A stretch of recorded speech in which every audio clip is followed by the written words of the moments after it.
So we've left the somatosensory system behind without even considering the aperture problem for skin movement. So, you have nobody's actually really studied this yet, but you have neurons that are actually sensitive to local direction on your skin.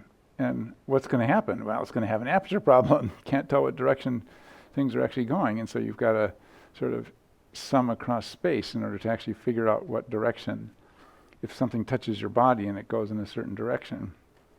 So, like I said, the somatosensory system is smaller, so there's less people studying it. But we have to move on, and we're moving on to the auditory system. And just like in the visual and somatosensory system, we have to start off talking about the receptors. What's the nature of the signal that's coming in? And just to quickly review, so visual system, we had our photoreceptors, and then there was a bipolar cell, and then the ganglion cells. That goes in. So that was V. And then somatosensory system, we had the receptor was actually just the ganglion cell, actually. So that was somatosensory system.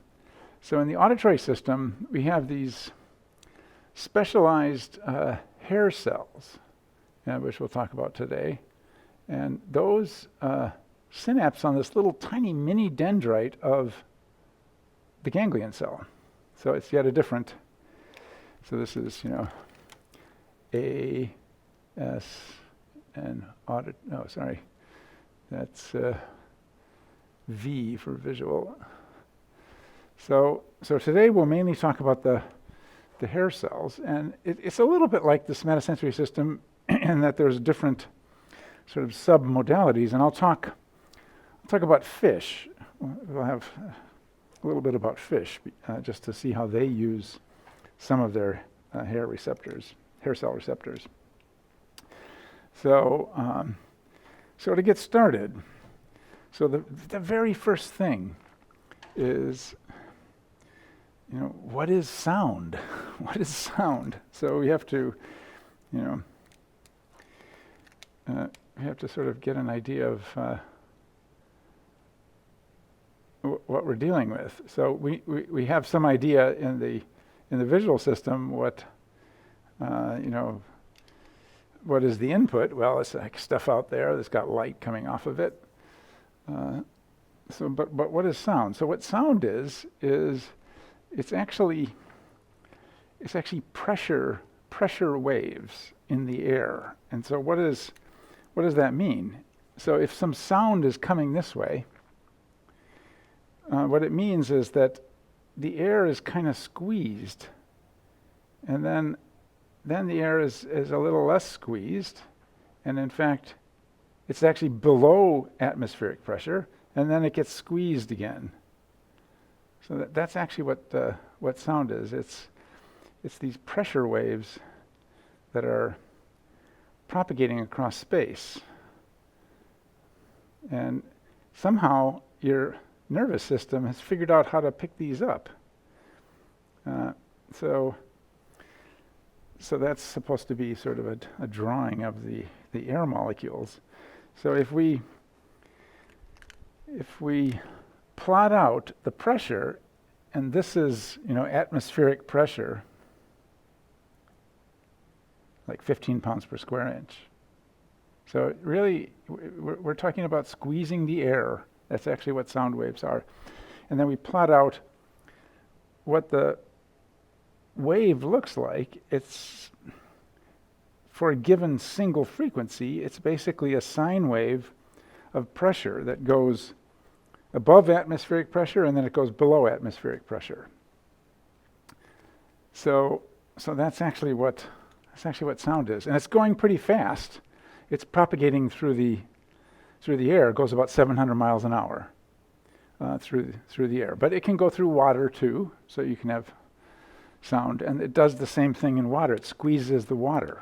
Water is harder to squeeze, and what will come, that will sort of like be an important point when we look at, because the inside of the cochlea is filled with water, and so that's our pressure wave. So that's actually what It's actually what sound is. And this distance is the wavelength.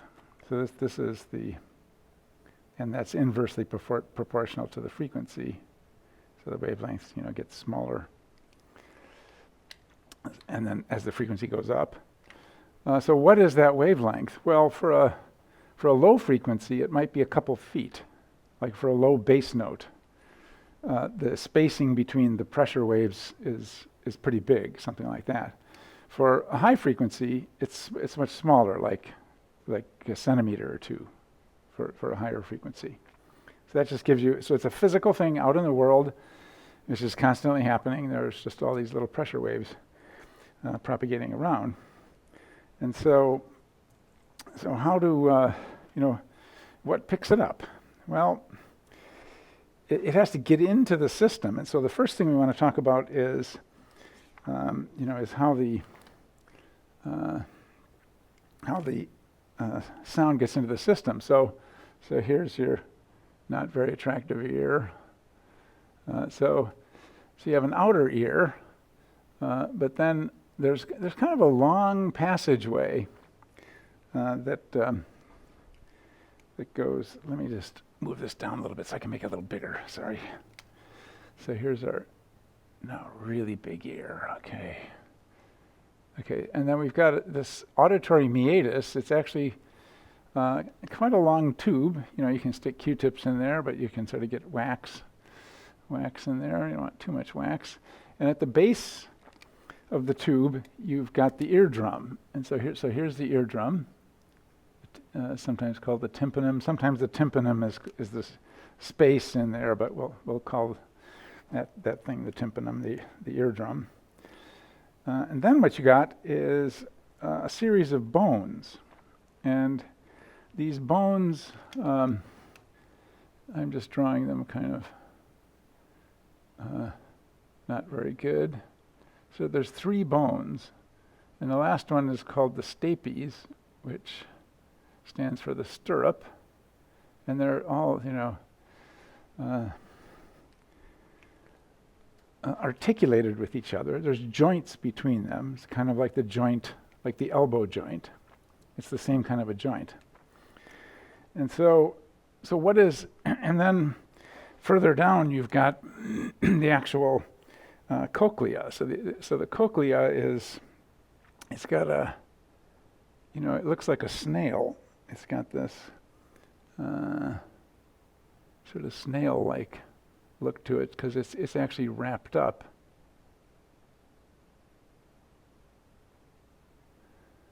It's originally like a long tube that gets wrapped up and coiled up into a snail. So that's the actual thing called the cochlea.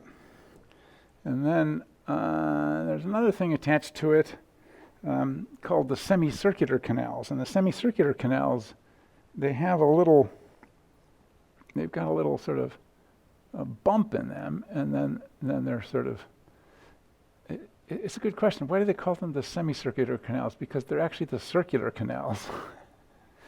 So there's 3 of them, and there's one. So here's the bump in the horizontal one. There's kind of a horizontal one, like that, and then there's another one which is kind of running in this direction.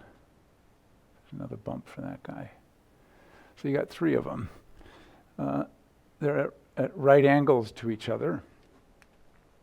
So you have three planes. So you can imagine if you have one that's in this plane, then you get another one that's in this plane, and another one that's in this plane. So there's 3 planes of them.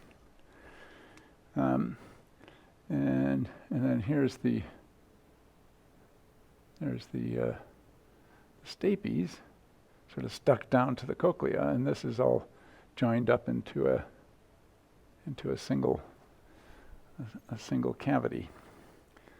So the cochlea, this whole sort of capsule, is completely filled with water, and so that's potentially an issue. And then we should draw the rest of it. So this whole thing is then sort of like completely embedded in bone. So this is, this is all bone here. So that whole device is kind of encased.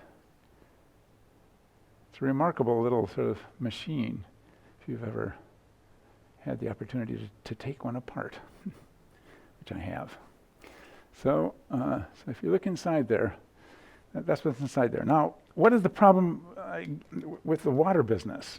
And so what these bones do here, so this is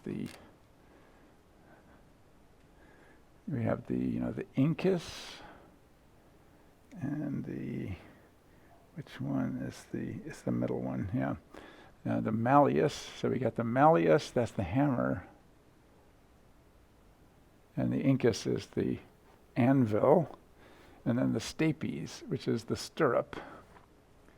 So this guy is that's the malleus, incus, and stapes. And so how the heck did they get in there? So what they actually do, we'll sort of say what they do first. So one of the problems is that the pressure waves in air is pretty compressible, and so you can squeeze air reasonably easy, like in a bicycle tire. Now, if you fill up and you can squeeze a lot of air into the bicycle tire, but if you try to put water into the bicycle tire, it's not very compressible. It is compressible, but much less.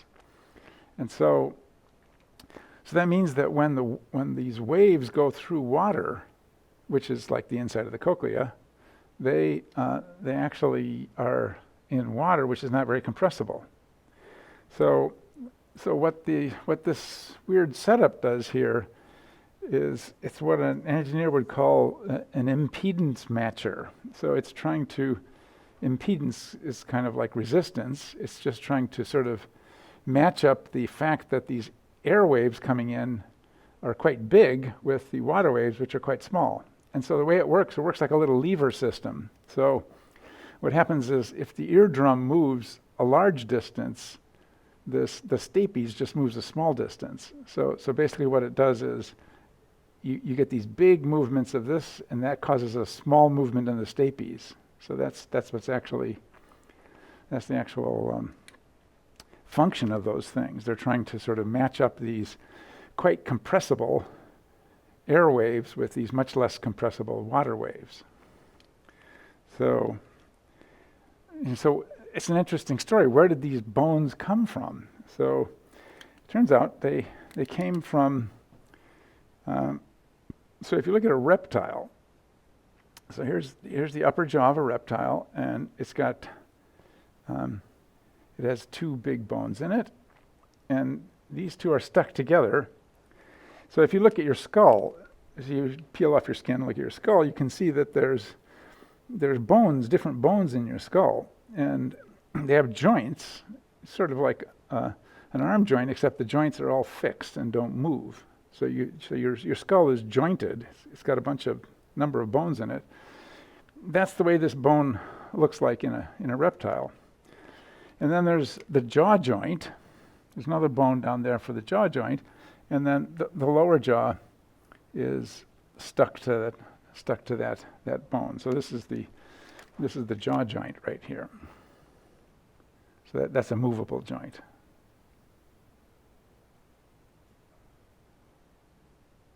So, and then you've got there's some teeth here. Okay, there's some teeth, and so what happened? So that's a reptile, and so what happened in evolution? If you study, I recommend sort of studying comparative anatomy, because when you just look at all the amazing things that evolution has come up with in terms of just the strange way that it works. There's just so much interesting, at least to me, data out there. So what happened in mammals? So what they did was they took those two jointed bones in the jaw, and then they made a new jaw joint. So basically they hooked up the reptilian, just one of the bones in the reptilian jaw, and then these bones right here is basically malleus and the incus, and they're still jointed. So this is the original, original reptile jaw joint. So amazingly, it's right there. So between the malleus and the incus. So they're still articulated, and so but that means that the real jaw is pretty close by. Your actual jaw joint is quite close by, and so if you get any swelling, like say if you drink too much coffee, like I used to do, and you have a lot of stress, you'll grind your teeth at night, and then it'll swell up the jaw joint, and then that will end up getting into your ear. It can sort of like cause ear problems because your jaw joint is just sitting just like less than a centimeter away from this. So yeah, so it's a wild and crazy world of evolutionary biology. So where does the stapes come from? So if you remember back in the day, I drew that picture of like an early vertebrate, and then we had all the somites that they form, like say the eye muscles, and then as you go down into the body, they form the tongue, and then further down they form all those muscles on the body. But we had a separate system of gill arches, and the first gill arch was the jaw, and so and then there was a bunch of gill arches. And so where does the stapes come from? It comes from here. So that thing is the stapes. So let's put it in here like that. So that comes from a gill arch. And so basically you attached up two jaw joints to the gill arch, all for the good purpose of trying to essentially do a much better job of getting these air sound waves into water sound waves. Now, something like a turtle or a frog doesn't have a setup like this. Can they still hear? Of course. Yeah. So it's not that they can't hear. They definitely can hear even if they don't have a setup like this. But it works better. And one of the things that, if you compare mammals to reptiles, one things that mammals have is they have really good high frequency hearing, partly because of this much better high frequency hearing than something like a turtle. Okay, so that's so now what we want to do is kind of go over all the, what are all the parts in there. So we have this thing called which one is that? I can't remember which one is that. That's the oval window. Yes. Okay. So this thing touches the cochlea. That's the oval window. And then there's another little membranous window over here. That's the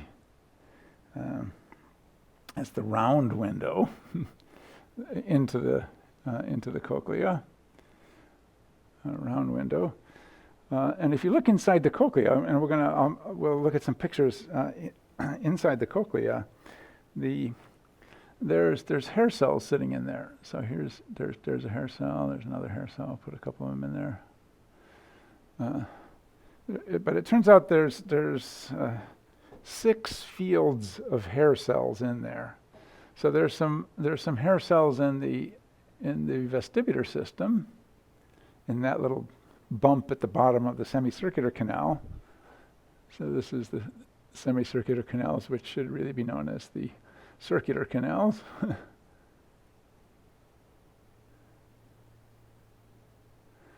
And then there's another. So there's 3 separate little fields of hair cells. Each semicircular canal has its own hair cell setup. A bunch of them. And then there's 2 more fields. So there's one called the utricle, and then another one called the sacculus. And we'll talk about what, so I won't draw them, I'll just say like there's some hair cells, and there's some more hair cells over here. So this whole setup has 6 fields of hair cells in it, and they detect quite different things, as we'll see. So that's the basic detection apparatus. So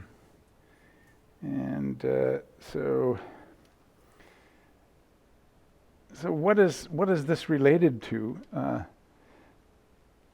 in fish? So we have to talk a little bit about fish. So if you look at a fish, so next time you're having some fish, there's a happy fish. If you look at the fish on your plate, you can see there's a line running along the side of the fish. Looks like that. Sort of, it's above halfway up. And if the rest of the people at the dinner aren't paying too much attention, you can sort of follow that line to the head, and you'll see when it goes to the head, it kind of spreads into. It's got a bunch of canals around the head. And what's in there? So if we cut a section through there, what's in there? Here's the body of the fish, and then there's a little depression like that. And what's in there are some hair cells. So there's a hair cell, and there's the hairs, and they're kind of stuck into there's a little flap that they're stuck into like that. And what that is, it's a very sensitive detector of movements of the water.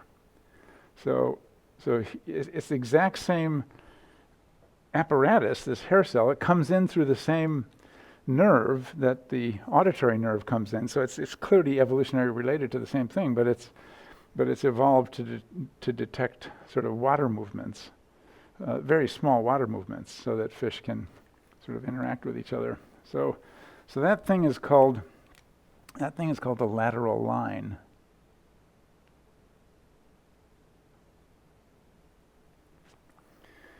That's the lateral line. So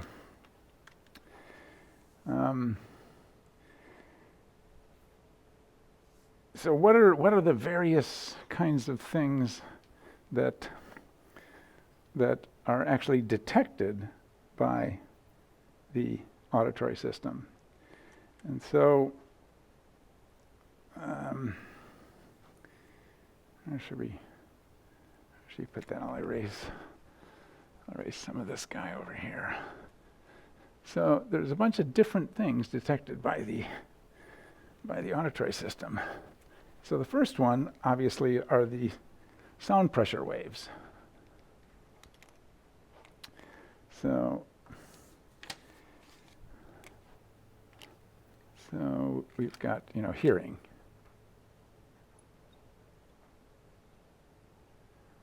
Sound waves. But what are the semicircular canals detecting? So they're detecting a very specific thing. They're detecting angular acceleration. So we'll try to explain what that is. Angular acceleration. Angular. So they actually don't detect just continuous rotation. Angular acceleration. So if you just rotate, like put yourself on a turntable and just rotate, they won't detect that. They just detect a sudden change in the rotation, an acceleration. So like an increase in rotation or a decrease in rotation. That's actually what they detect. And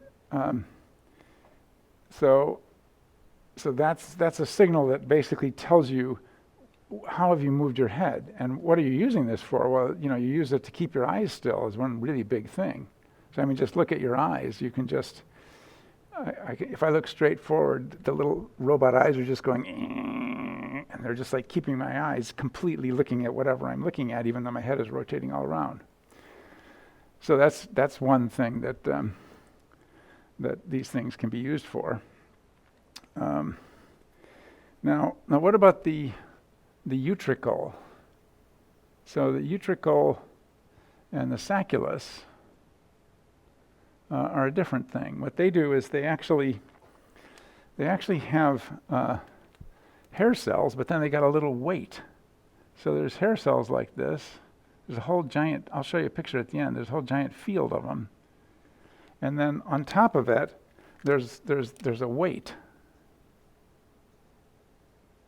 So there's this weight sitting on top of them. And this is a common system. If you look at an ant in its leg has a similar system right in its leg.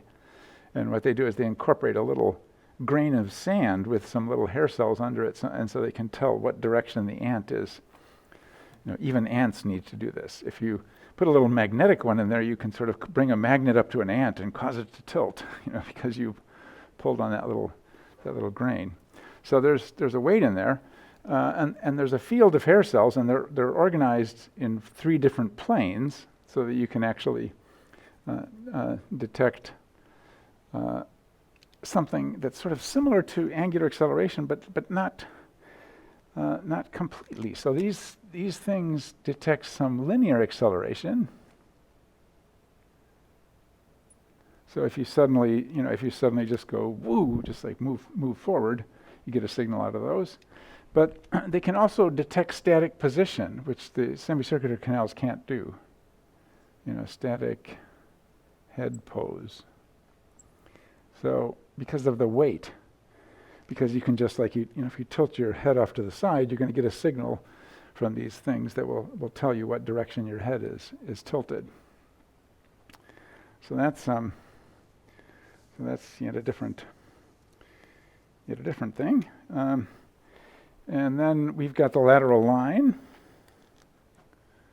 So the lateral line, that's we don't have one, but it's the same system. And that's detecting, like water movements, very subtle water movements. But at this point, I like to talk about electric fish, because it turns out there is something that evolved in a number of different fish called electro-reception, and it uses the same hair cells. And there's two different kinds. There's an active one and a passive one. So we'll just talk briefly about that. So what's electro-reception? Well, it's kind of a different modality in a way. And so if you go to the aquarium store, you can see there's a couple different kinds of fish. There's this one fish called a knife fish. I don't know if you've ever seen anything like this in the aquarium store. Looks like this. And it's got this little funny tail with a little thing at the end of it. There's a couple different ones. There's like a black one that's about like this big. And then it's got this amazing fin on the bottom. And when it swims, it makes little sine waves in this fin. And it can swim in any direction.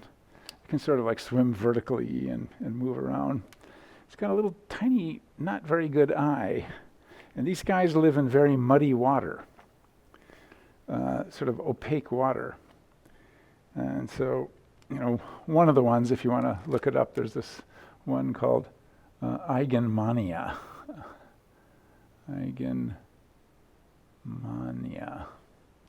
That's the name of that guy, one of the knife fishes that's been studied a lot. And so they've got a lateral line, but the lateral line actually picks up. So here's the lateral line, and then it comes up and it branches out on the head. It actually picks up electric fields. Now, how does it do that? Well, we're going to see how the actual hair cells work. They work by essentially detecting currents that are coming through the hairs. the hairs are made up of actin. We'll talk about it in a little bit. And these currents go through the hairs. And so what they did is they just got rid of the hooking it up to a weight or hooking it up to a little flap of gelatin, and they just said, let's just use it to detect the currents directly. But where are the currents coming from? So it turns out they have a specialized muscle back here. So normally what happens is a spike comes down the pike to the muscle, it hits the end plates, which are giant synapses, and then it causes a spike to go across the muscle, and then the muscle contracts. So what these guys have done is they've lined up all the end plates and then essentially got rid of the contraction business and just used the lined up end plates to generate an electric field. And so what happens is, you see sort of an electric field coming out from the tail. And if there happens to be, some kind of object out there, what will happen is the electric field will be distorted by that object, depending on how conductive is it. This isn't a very good drawing of the lines, and so what the fish does is it sends out this electric field from its tail, and then it detects the actual distortions in the electric field with its lateral line, and it can actually, it's a whole modality. It can use this to essentially navigate and detect objects not too far away, but it can detect objects that are away from it, not touching it, using this. And so it's a whole separate electric sense. Quite an amazing. So there's whole sort of research field, looking at this. There's another one. If you go to the aquarium store, and it's a funny-looking fish. It's got this tail like this, and then here's the electric organ, and then it comes up. And then it's got this funny little mouth, and then sticking out of the bottom of its mouth, it's got this thing covered with electro-receptors. Looks something like that. And little beady eye, not very good. And pectoral fin, that's the arm, and then here's the leg, pelvic fin. It's got a fin over the top. And these guys make little. And they have the same setup where they've got a lateral line that comes up and goes over their head. Really goes around their head. These guys give out little pulses. So from their electric organ, whereas these guys give out a sine wave. So this guy pulses. I used to have some in my aquarium, and I would take a fork and hook it up to the input, to my turntable input on my amplifier, and then I could hear them. Because I stick the fork down in the aquarium, and of course, as soon as the fork goes in there, the fish go like, what the hell is that? And I'll come over to the fork, because the fork is very conductive. And these guys would come over, and you hear this as they're sort of trying to figure out what the fork is using their whereas these guys would just go, you hear the sine wave coming out of them. So, so it's an amazing whole subfield. It's a whole separate sense that detects the world through these electric fields that are self-generated. So those were the active ones, but there's some passive, separate. There's a couple other passive ones, and one of them is the one that sharks have. And so if you look at a shark, so there's the shark tail. Remember, they kind of like an asymmetric tail like that. And then there's the shark snout, and then there's the shark sort of tooth part. Lots of teeth sticking out of there. Nice shark eye. So if you look at a shark, there's all these little holes in its snout, and these guys are called the ampullae of Lorenzini.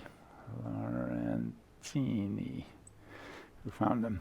And it turns out that's a passive passive electric field detector. And so what do the sharks use this for? Well, one of the things, they like to eat skates, which are another kind of shark. And so the skates, a lot of times the skates are underneath the sand. So here's the sand, and then here's a skate hiding out down there. It's just minding its own business. There's a little tail. Now, these detectors are so sensitive, especially in salt water, because salt water conducts a little better. They can actually detect currents that come from the muscular movements of the skate. And so if the skate rearranges itself under the sand a little bit, the shark can actually pick it up. And so it's kind of like a metal detector for skates.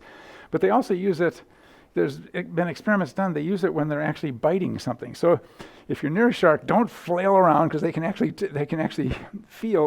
detect the electric currents caused from contracting your muscles. And so if so how do sharks hunt? Well, they've got a pretty good nose, and so if they pick up blood in the water, they'll sort of swim in that direction.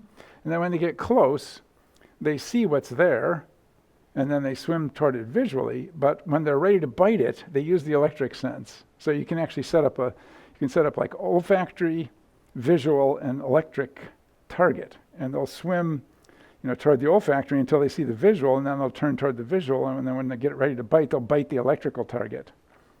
So, it's highly sensitive. They're so sensitive, they can tell what direction they're swimming in the Earth's magnetic field.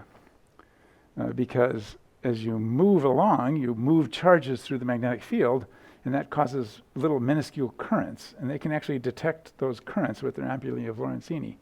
Somebody has actually wound some coils around a building to change the Earth's magnetic field and train the sharks to move, to actually sort of go in a certain direction. So they actually know, they got an internal compass from it. So, amazing things out there. So if you want to buy one of these guys are called Gnathonemus.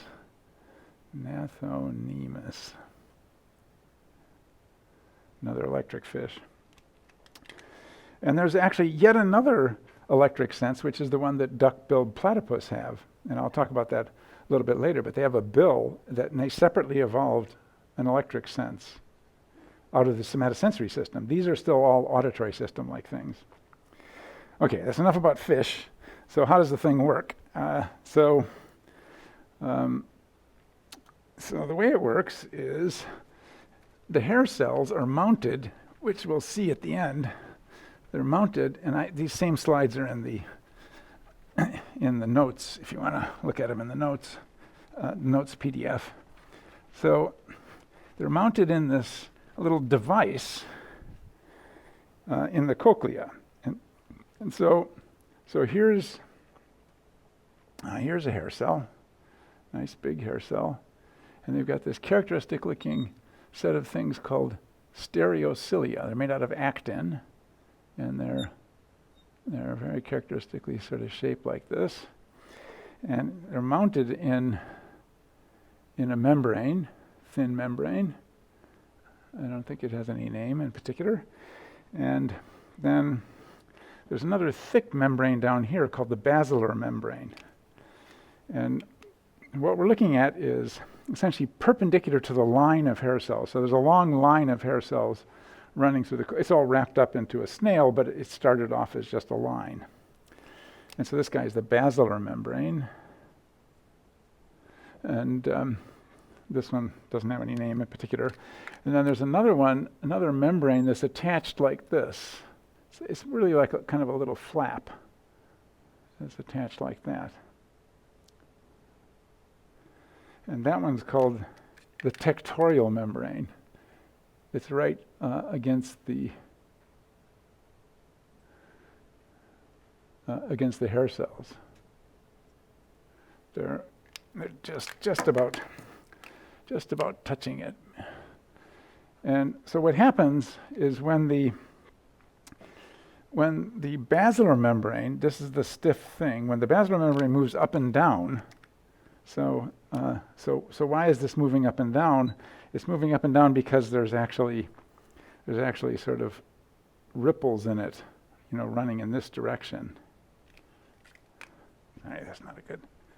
Here, so here's, the basilar membrane running in that direction, and so what you have are, bends in the basilar membrane running in that direction. That's into the board or out of the board. And when that happens, that causes the whole thing to move up and down. But since this is attached at one side, it causes the hair to move back and forth, and that's actually what generates the signal. And so, and then where does that signal go? Well, it synapses on this little sort of mini dendrite, and then eventually goes into the ganglion cell.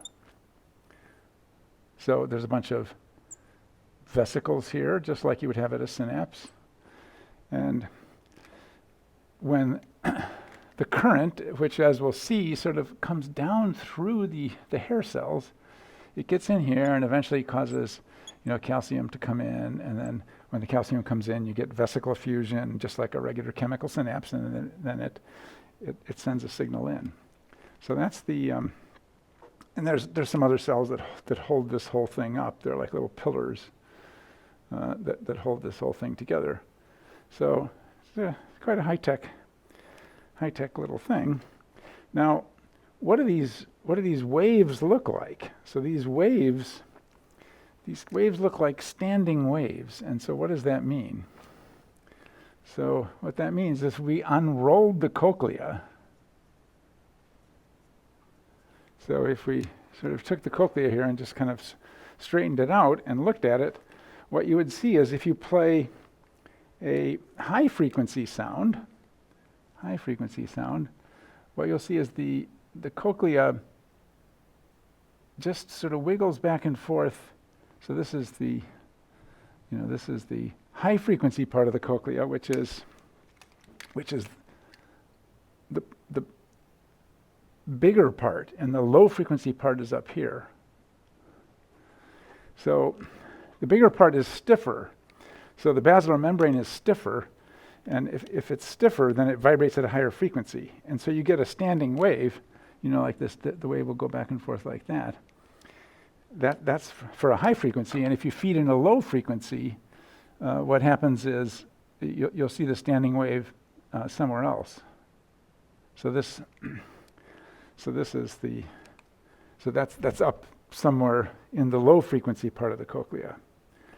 And so how do they figure this out? Well, it turns out when you die, your ear is still working. And so if you just get somebody's ear after they've died and just play sounds into it and then measure it with a little laser or something, you can actually see what part of the cochlea is just mechanically vibrating. And so there's a mechanical tuning that tunes the hair cells. So there's this mechanical. And what is it? It's stiff, means high freak, and not stiff means low freak. Low freak. And both of these are the stiffness of the basilar membrane.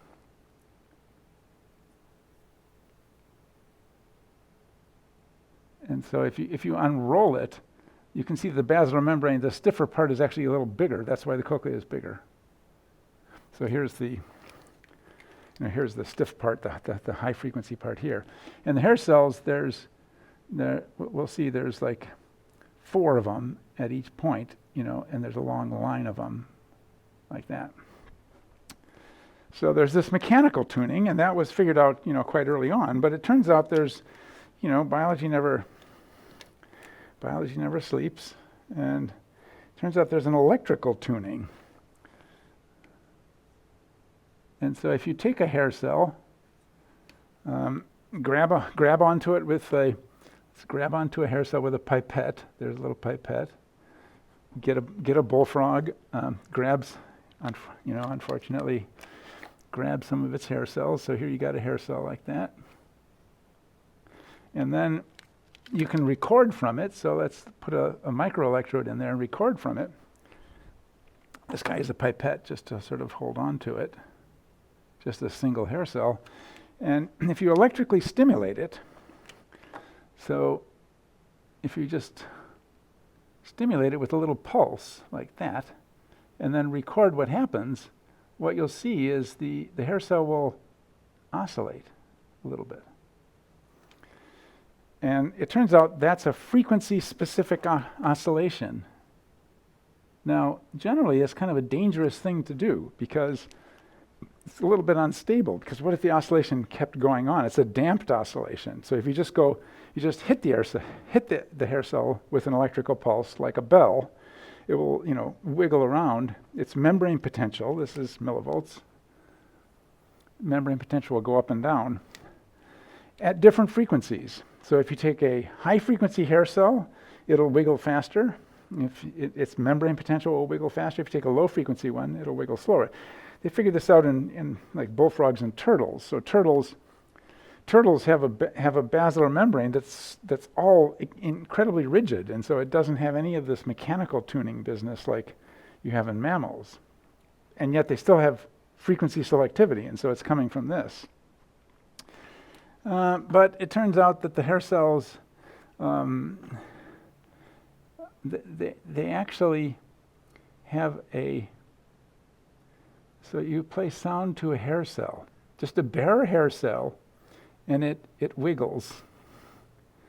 So they actually will sort of, like, you play sound to just a bare hair cell, it'll just go, it just actually sort of moves itself.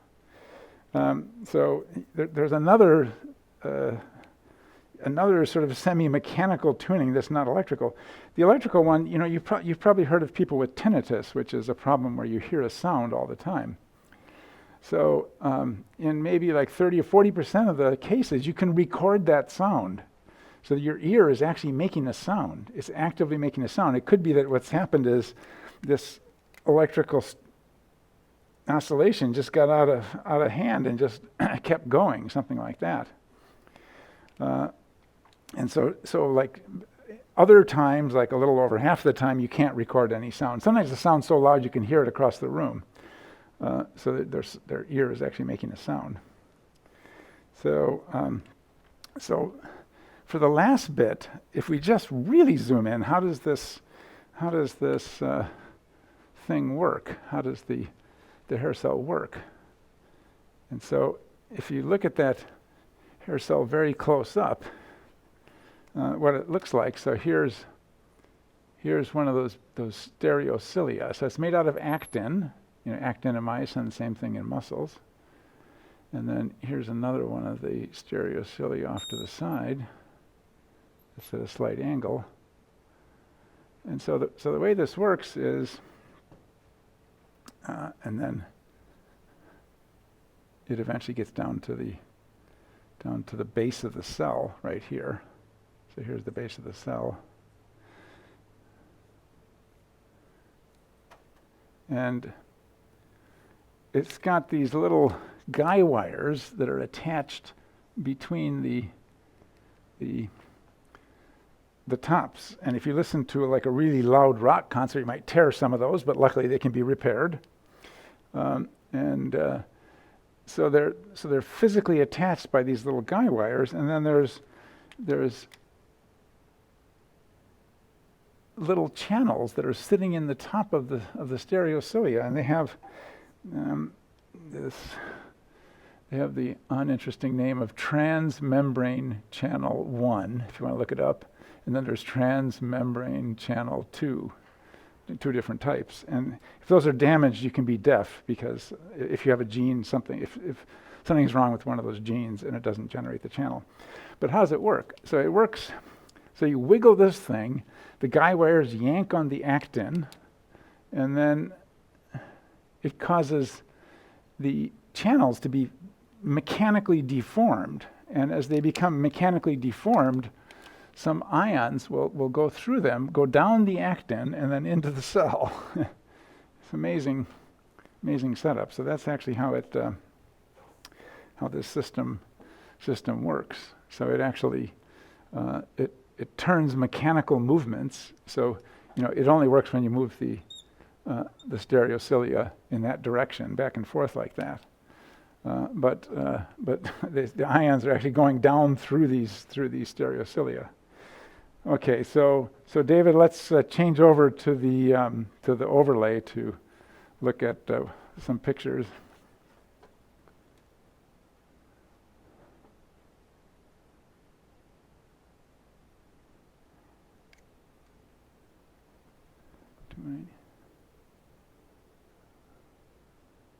Should I hit overlay only? Overlay only.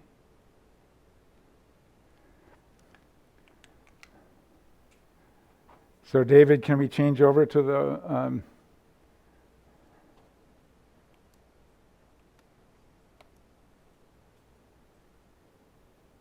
okay, there we go. Excellent. Okay, so here's one of those. Well, here's a little bit lower magnification, and so you can see there's 3 sets of stereocilia right there, and then there's a single set of stereocilia there. So this single line of hair cells is the main one that contains most of the signals. The 3 ones are actually the ones that are doing some of this mechanical movement. And here you can see that's the actual cell body of the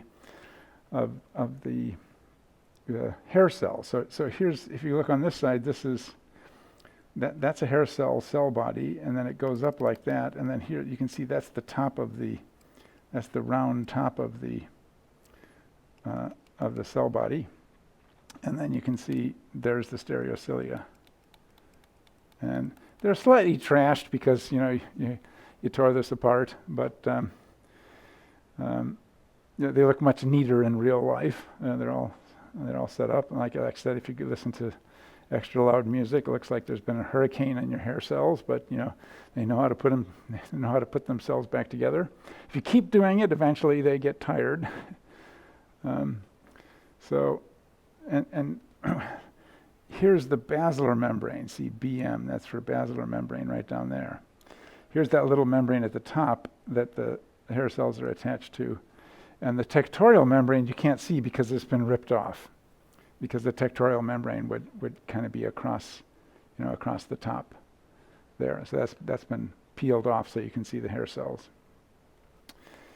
Okay, so let's go to our, I just like that because it's just a cool close-up of just how organized these things are. So you can see the line of three hair cells here, and then here's the main one, the inner hair cells. These guys are called the inner hair cells, and those are the main ones that have the frequency signal in them. These are basically sort of conditioning the cochlea and sort of tuning it up. And here we have a picture. So this is a picture of, I can't remember whether it's the utricle or the sacculus, but it's actually, one more try, get rid of that. There we go.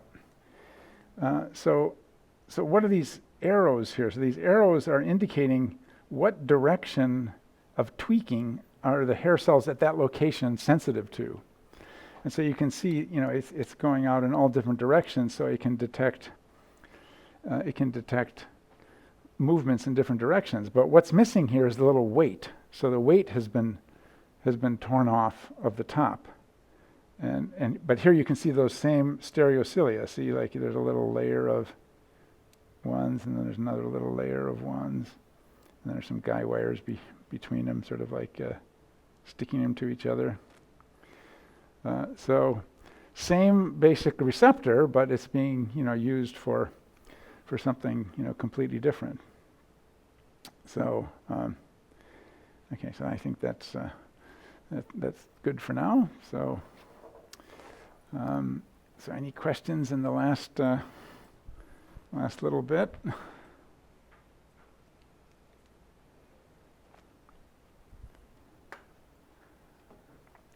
about auditory receptors. Fish. Is there any questions about fish? No questions about fish? The fish won't be on the test. So, yeah, so it's we do spend a lot of time on the receptors, but I think it's important to really see, like, fundamentally what's the raw material that the whole rest of the system is working with.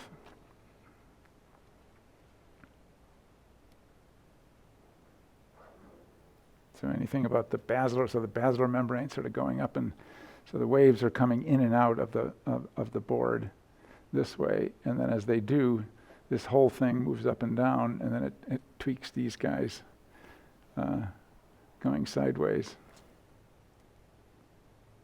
Yeah.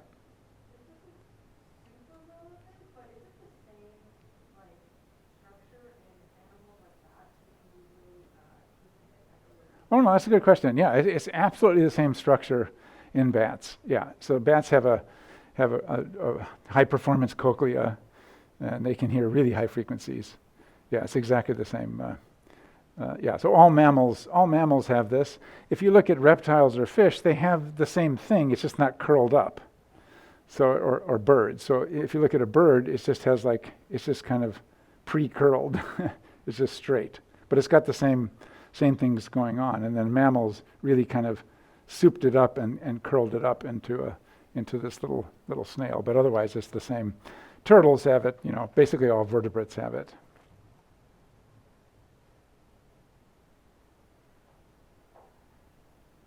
Yeah, and so we'll talk at length about the bats, and because some of the bat signals are similar to speech signals actually, and so we may actually be using somewhat similar strategies for processing some of the sounds. I mean, they're obviously not doing speech with their signals; they're trying to figure out where they are in the environment. But yeah, we'll talk about that.